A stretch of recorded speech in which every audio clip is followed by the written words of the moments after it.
क्या है ऑसिलेशन का to and fro motion from about in position. इसमें एक सिंपल एग्जांपल देता हूँ। अभी काफ़ी दिन से सर को पढ़ा हुआ तो थोड़ी नॉलेज नहीं देता बायोलॉजी वाले सर को। तो मान लो झूले को झूला रहे तो स्टार्ट कहाँ से करेंगे? उसकी मेन पोजीशन जहाँ से बच्चा बैठेगा फिर वहाँ से उसको झुलाना होगा स्टार्ट करें। तो हमेशा कुछ भी ऑसिलेशन होगा ना या मोशन तो हमेशा कहाँ से स्टार्ट होगा? मेन पोजीशन से फ्रॉम मेन पोजीशन से। तो ये हो गया अपना ऑसिलेशन का पीरियोडिक मोशन क्या है? पीरियोडिक मोशन क्या है? रिपीट, दैट मीन्स ये भी रिपीटेटिव मोशन है और ऑसिलेशन भी रिपीटेटिव। तो दोनों में डिफरेंस क्या है? एक क्लॉक है, हर टाइम हर 12 घंटे के बाद 12 बजते हैं तो 12 ये बार बार रिपीट होते रहते हैं 6 आवर्स के बाद। तो ये जो 12 घंटे बार बार हो रहे हैं 12 घंटे के बाद, ठीक है सर? पीरियोडिक मोशन है, पीरियोडिक टाइम ऑफ इंटरवल। तो कभी कभार हम डॉक्टर चेकिंग के लिए नहीं करते हैं, जब कोई बीमारी हो गई है मुझे पता कर रही कौन सी अननोन बीमारी है तो टाइम इंटरवल के बेस पर हमें डिटेक्शन करेंगे। हाँ 1 घंटे में क्या हुआ, हाँ अभी सही, 2 घंटे में क्या हुआ, वापस से प्रोसेस स्टार्ट हुआ। जिसका हर एक पीरियडिक टाइम में प्रोसेस रिपीट हो रहा है। पर ये रिपीटेशन कैसे? लॉन्ग टाइम इंटरवल है, ये झट से रिपीट नहीं होता। तो ऑसिलेशन और पीरियडिक में फर्क क्या रहता है? ऑसिलेशन झट से डायरेक्ट रिपीटेटिव मोशन, जैसे परिंदे का फड़फड़ाना करके एक रिपीटेटिव है, टू एंड फ्रो मोशन है।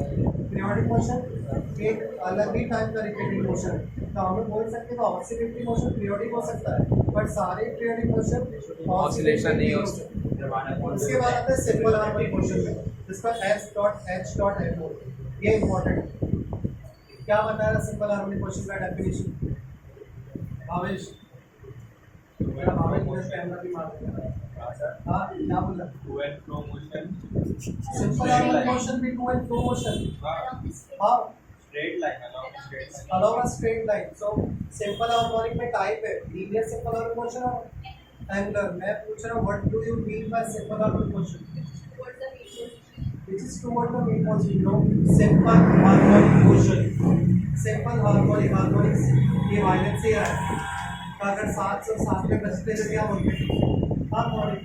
तो अगर कोई मोशन में 7 सुर, न्यूटन ने 3-4 मोशन के बारे में बताया, अगर वो सारे मोशन एक साथ हो तो उसको क्या बोलते हैं? Simple harmonic motion. मान लो एक ऑब्जेक्ट को या झूला, मान लो साले को अपने बैठा झूले पर झूला है। अब झूलने पर क्या हो रहा है? झूलने पर पहला फोर्स वेलोसिटी चेंज हो रही, तेजी से झूलेगा और फिर नीचे, उसके साथ साथ वेलोसिटी चेंज भी हो रही, पहले तो वाले आगे गए फिर वो पीछे गए, बराबर। उसके साथ साथ हर एक टाइम पे वो झूला एक particular to and fro motion को बार बार रिपीट कर रहा है। तो एक साथ क्या कह रहा है? डिस्टेंस कवर हो रहा है, साथ में वेलोसिटी भी बढ़ रही है, साथ में एक्सेलरेशन भी चेंज हो रहा है, साथ में टाइम इंटरवल भी चेंज हो रहा है। हर एक चीज़ साथ में हो रही है तो साथ को क्या बोलते हैं? साथ से साथ समान। उसी हिसाब से सिंपल हार्मोनिक मोशन का मतलब क्या है? अगर कोई मोशन में चारों मोशन साथ में बदले, डिस्टेंस का बदलना, टाइम का बदलना और वेलोसिटी का बदलना, एक्सेलरेशन का बदलना, तो उसको क्या बोलते हैं? Simple harmonic motion. समझ रहा है? सिंपल हार्मोनिक मोशन इसका 2 टाइप है, एक है लीनियर सिंपल हार्मोनिक मोशन, दूसरा angular simple harmonic motion. Linear को आप लोग जानते हैं, लीनियर सिंपल हार्मोनिक मोशन क्या है, उसका और डिटेल में इसका स्टडी करने वाले हैं। एंगुलर सिंपल हार्मोनिक मोशन इसके बारे में स्टडी है इंजीनियरिंग क्लास में करेंगे, जब आगे जाओगे ना तो ये अभी हम लोग सिर्फ इसकी स्टडी करेंगे। तो लीनियर सिंपल हार्मोनिक मोशन क्या है?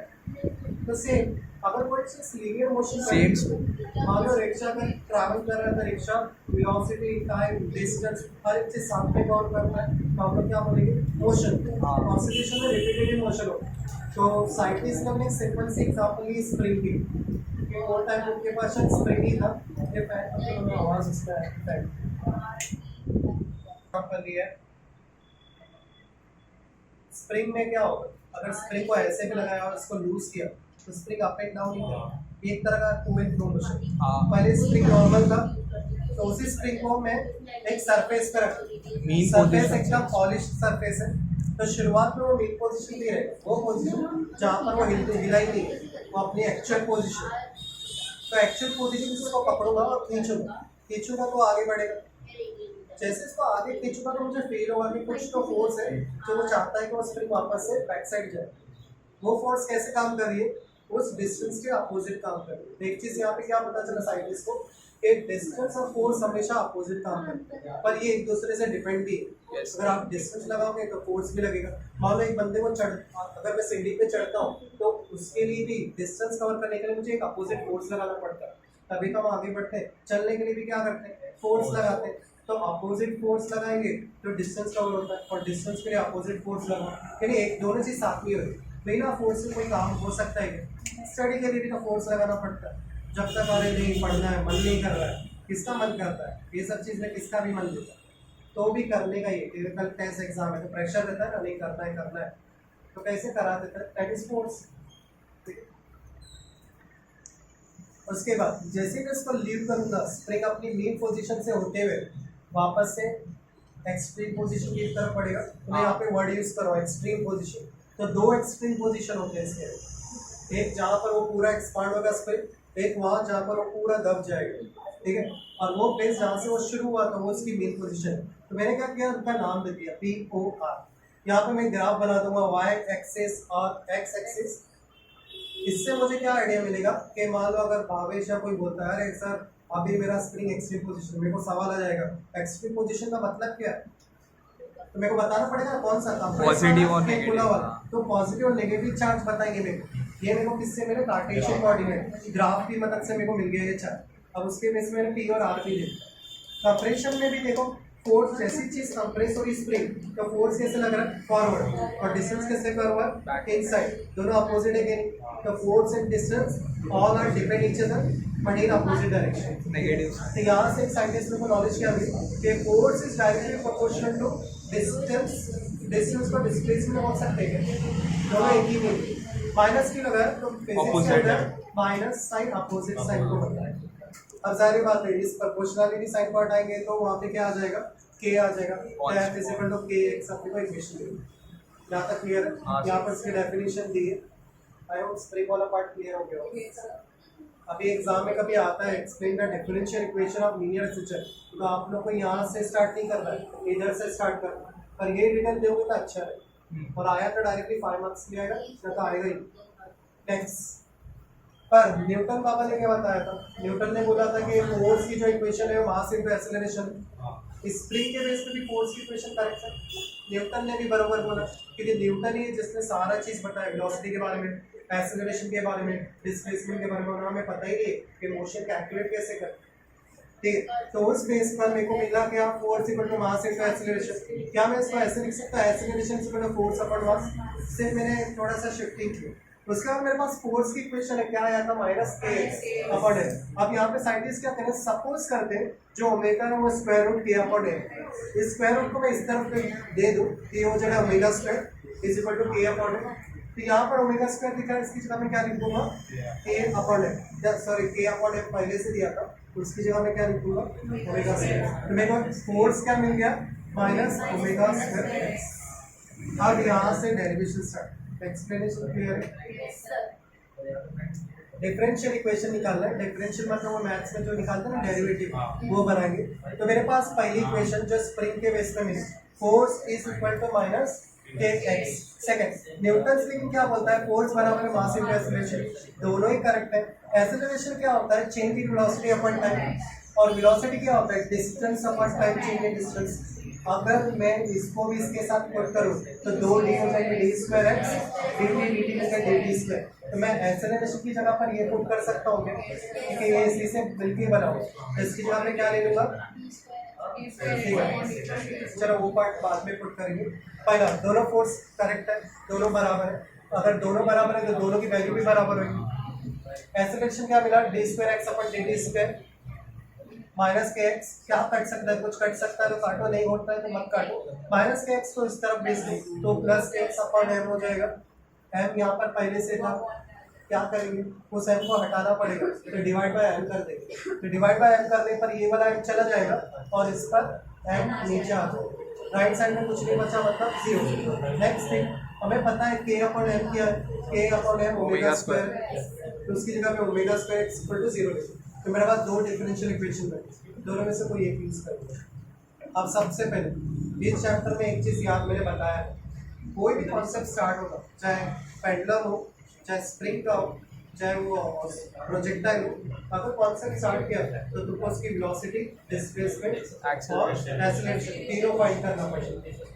ये रूल है कंपल्सरी, या तो करो तो तीनों करो या तो मत करो, मार्क्स कट जाएंगे डायरेक्ट। पता भी नहीं चलेगा। सबसे पहले एक्सेलरेशन पढ़ा, तो एक्सेलरेशन के लिए मैंने वही फॉर्मूला लिया। अब समझ में आया ये क्यों इतनी मेहनत की, ठीक है। ये सब फाइंड करने के लिए मुझे ये फॉर्मूला चाहिए। तो D square X upon D T square plus omega square X equal to 0 ना, ओमेगा स्क्वायर एक्स को राइट साइड ले लो तो माइनस हो जाएगा।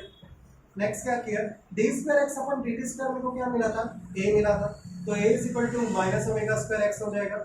ओमेगा क्या है, ओमेगा कांस्टेंट वैल्यू है के अपॉन एम, तो क्या consider let omega square root of K upon M consider ये नहीं कांस्टेंट वैल्यू। अगर ये कांस्टेंट है तो उसको हटाएंगे तो प्रोपोर्शनल साइन लगेगा। a is directly proportional to minus x। Minus x क्या बता रहा है, क्या एक्सेलरेशन और डिस्टेंस हमेशा अपोजिट हो। उसके बाद केसेस भी देखते हैं, कब एक्सेलरेशन मैक्सिमम होगा, कब एक्सेलरेशन मिनिमम रहेगा।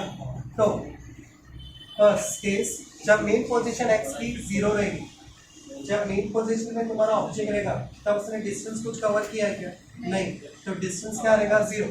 अब मैं इस 0 की वैल्यू को अगर इक्वेशन में पुट कर दूँ यहाँ पर, तो मेरी पूरी वैल्यू 0 हो जाएगी। तो मेरा एक्सेलरेशन 0 कब रहेगा, जब मेन पोजीशन से ऑब्जेक्ट स्प्रिंग रहे। मेरा स्प्रिंग का एक्सेलरेशन मैक्सिमम कब रहेगा, जब उसका डिस्टेंस एक्सट्रीम पोजीशन पे आइदर प्लस ए और minus A. Plus A minus A amplitude को बता, जितना बड़ा डिस्टेंस उतना ज़्यादा एम्पलीट्यूड, तो एक्स और ए सेम। नेक्स्ट आता है वेलोसिटी को। अब वेलोसिटी क्या है, पहला वेलोसिटी फाइंड करना है, तब हम एक्सेलरेशन से स्टार्ट करते हैं। एक्सेलरेशन का फॉर्मूला क्या है, D V upon D T, changing velocity upon time. Next मेरे पास एक्सेलरेशन की वैल्यू दी है, क्या थी, minus omega square X is equal to. अब यहाँ पर एक प्रोसेस किया, पहले रुक जाते यहाँ पर इस इक्वेशन में dx से मल्टीप्लाई एंड डिवाइड करो, तो dx से मल्टीप्लाई एंड डिवाइड करेंगे तो क्या होगा, dv upon dx into dx upon dt। Next क्या करेंगे, dx अपॉन dt क्या होता है, डिस्टेंस अपॉन टाइम क्या है, वेलोसिटी, तो इसकी जगह पे वेलोसिटी आ गया। dv अपॉन dx का कोई भी फॉर्मूला नहीं, तो उसको एज इट इज लिख देंगे। उसके बाद एक्सेलरेशन का मैंने फॉर्मूला पुट किया, कुछ कट सकता है ये नहीं, तो इस vdv को यही रहने दो, dx को लेफ्ट साइड ले लो, तो ये बनी मेरी इक्वेशन। कुछ कर सकते हैं नहीं, तो इंटीग्रेशन अप्लाई करो। इंटीग्रेशन में x का फॉर्मूला क्या है, इंटीग्रेशन x स्क्वायर अपॉन, तो यहाँ पे v है ना सर, तो इसका फॉर्मूला होगा v square upon omega constant है, तो इंटीग्रेशन में कांस्टेंट की कोई वैल्यू नहीं होती, इसको बाहर निकालना। अंदर क्या बचा, x dx, x क्या है, x square upon 2 plus c क्या बना करना है, इंटीग्रेशन कांस्टेंट है, वो ले लेते हैं, ठीक है। उसके बाद अब मेरे को इसको फाइंड करना है, तो उसके लिए केस लेंगे। ये केस कंपलसरी हर जगह सेम टाइप से केस लेते हैं। हम लोग एक इनिशियल कंडीशन लेंगे, वो प्लेस जहाँ पर वेलोसिटी क्या है 0। अब पता वेलोसिटी कहाँ पे 0 रहेगी, मेन पोजीशन में कभी भी वेलोसिटी 0 नहीं रहेगी, ये एक्सट्रीम पोजीशन पे ही वेलोसिटी 0 होगी। समझ में आया, ठीक है। यहाँ तक बोलते, अब यहाँ पर अब हम लोग कौन सा केस ले रहे हैं, एक्सट्रीम पोजीशन। एक्सट्रीम पोजीशन पे डिस्टेंस या तो प्लस से रहेगा या तो माइनस से, वेलोसिटी क्या रहेगी, 0 ही रहेगी। अब वेलोसिटी अगर 0 है तो मैं वापस से वही इक्वेशन लूंगा, v स्क्वायर में v 0 हुआ, तो ये पूरा भाग क्या हो गया 0, ये भाग एज इट इज लिख दिया। अब इस minus omega square x square upon 2 को लेफ्ट साइड लूंगा, तो देखो c की वैल्यू मिल गई, इस c की वैल्यू को वापस से उसी इक्वेशन में पुट कर दे।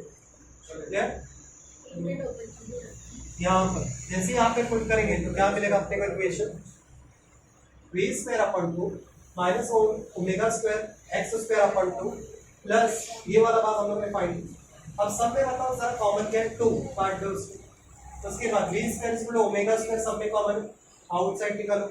अनकॉमन पार्ट क्या है, a स्क्वायर पहले क्यों लिखा कि वो प्लस में, एक्स स्क्वायर बाद में लिखा कि वो माइनस में। इक्वेशन दिखने में अच्छी लगनी चाहिए, बाकी लिखते हैं कैसे भी लिख सकते हैं, वैसे ना लुक अच्छा आता है बस।